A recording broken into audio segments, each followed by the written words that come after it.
Wanita saleha itu suatu derajat yang tinggi yang dicapai oleh seorang wanita sehingga derajatnya mulia di sisi Allah dan mulia di sisi manusia.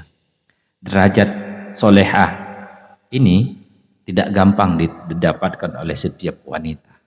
Maka adapun ciri-ciri wanita solehah, kali ini saya akan menyampaikan ada 5 ciri-ciri. Jika ada yang mengatakan lebih itu lebih bagus, berarti ilmu saya hanya sebatas itu yang bisa saya simpulkan. Ada 5. Yang pertama, wanita yang solehah, ciri-cirinya yang pertama, wanita yang taat kepada Allah Subhanahu wa Ta'ala dan atau serta paham agama.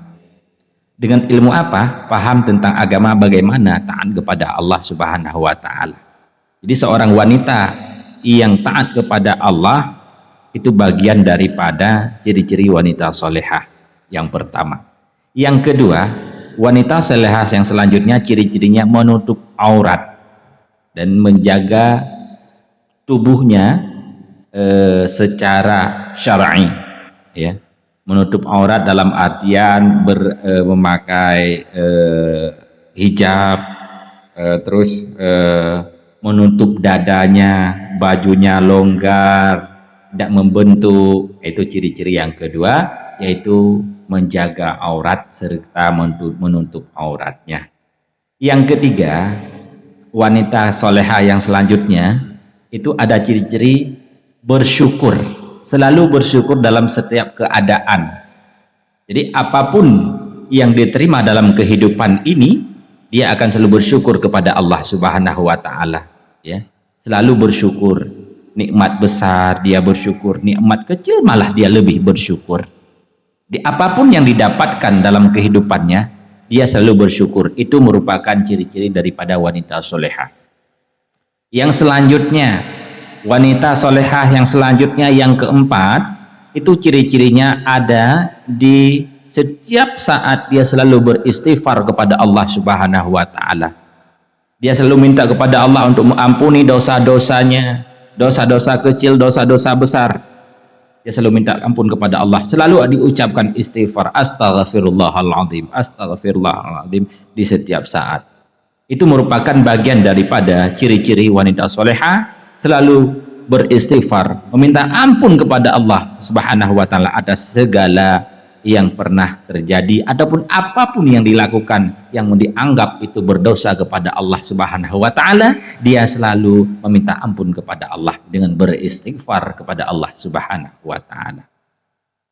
Yang selanjutnya, ini yang sering terjadi dalam masyarakat kita. Yang kelima, wanita yang soleha, dia selalu taat kepada suaminya. Sebagaimana seorang wanita soleha itu mencapai derajat tinggi, bisa melebihi derajat tinggi seorang laki-laki itu dengan titel solehah. Yang kelima yaitu taat kepada suami. Pada suami siapa? Ya suami dia, ya bukan suami orang. Kebanyakan taat kepada suami orang. Demikian. Kenapa demikian? Karena di saat seorang istri dia sudah punya suami, maka tanggung jawab dunia dan akhir itu merupakan tanggung jawab suami. Didikan yang harus dididik oleh orang tuanya berpindah kepada didikan suami. Ilmu seharusnya yang diajarkan oleh keluarga dan keluarganya, orang tuanya di saat sudah menikah, maka berpindahlah didikan itu kepada didikan suami. Makanya hari ini di saat ada ibu-ibu, ada istri-istri yang datang pengajian, maka seorang suami yang baik akan paham, dia akan mengizinkan istrinya untuk melakukan ataupun keluar untuk ikut pengajian. Kenapa? Tugas didik istri itu adalah suami. Jika dia tidak mampu, makalah dia cari orang lain walaupun harus dibayar. Maka jika tidak mampu, maka izinkanlah istri untuk keluar untuk belajar di luar, di jamaah-jamaah yang ada.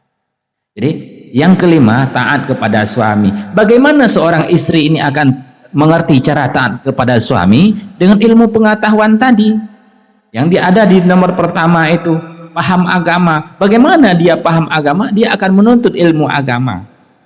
Jadi taat kepada suami, tidak boleh kita melawan kepada suami kecuali hal-hal yang dilarang oleh Allah. Dilarang kita untuk sholat, dilarang kita untuk memakai menutup aurat oleh suami, maka itu boleh untuk tidak diikuti.